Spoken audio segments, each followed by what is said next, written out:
Before I turn it over to the chief, I'll seek a motion to approve resolution number 2023-59, purchase of a 2022 Ford Police Interceptor all-wheel drive SUV for administration for the police department. I'll make the motion. Second. Motion by Vice President Blank, second by Councilman Pasqua. Chief Heiss. In October of 2022, one of our administrative vehicles caught fire in our parking lot and was a total loss. This is a request to replace that lost vehicle. There was $24,419 in insurance, and we were looking to use $16,776.80 in impact fees. Manager Brillo, any additional comments? No.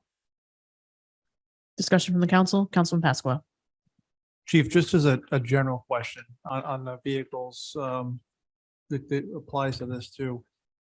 With the price of vehicles and the way that vehicles are trending, has there been any thought to maybe do like the F-150s in place of the SUVs? Because I think the costs are relatively similar. No. So we haven't explored that.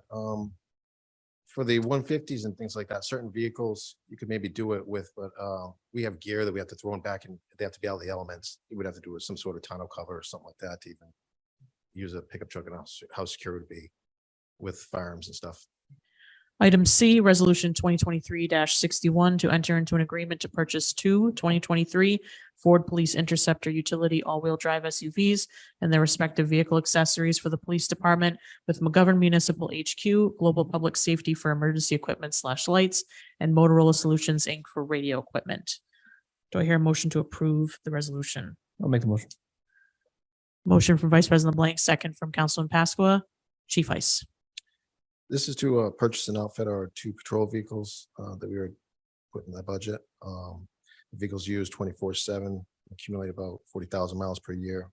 Purchasing these two vehicles allows us to properly maintain our fleet in good order, and also allows us to cascade vehicles down to our detail fleet. Manager Brillo, any comments? No, I agree with the purchase. One's going to be covered by the budget, and one was opera through the council. And I think the utilization of the used vehicles, if you want to say, for detail purposes, kind of keeps that revenue flowing. So I think it's a worthwhile purchase. Vice President Blank. Manager Perillo, if you could just entertain this question. It seems like we're purchasing these outright rather than using the lease program. And I thought we had a vehicle lease program because we were trying to offset some of the costs with purchasing outright. So we do have a lease program with Enterprise. I don't think police vehicles fit based on the mileage. The 40,000 a year, I think would really blow the lease out from what the parameters are right now. I think a majority of the vehicles, I think we have 9 or 10 right now that are leased, are departmental vehicles, mine included, that are more day-to-day, Monday through Friday, 8 to 4. I think the excess mileage would, I don't know if Enterprise would even entertain it. I'm sure they would at a hefty fee, more than what we're paying now. And I've never heard of police leasing police vehicles for that purpose, but I can look into it further. No, I just wanted some clarification because I think during the budget process, we always, oh, we're just going to lease the vehicles. We don't have to worry about, outright purchasing vehicles. And that's why it's, lower in the budget. So I was just trying to. Yeah, no, I can follow up with Enterprise. They actually left me a message. They want to meet soon and kind of review our contract. That works. Councilman Pasqua. So I think to kind of bounce off of Vice President Blank's comment, financing is another option. I mean, it's, lease finance, it's just a payment. So, maybe that's looked into as well. Well, my question then might be, what'll be left for your detail vehicles, because they just end up being old fleets. So then are we then leasing new cars to be detail? So I know typically in the fire service, what we do is we'll lease a vehicle, we'll finance a vehicle for the amount of time that we think it's going to survive.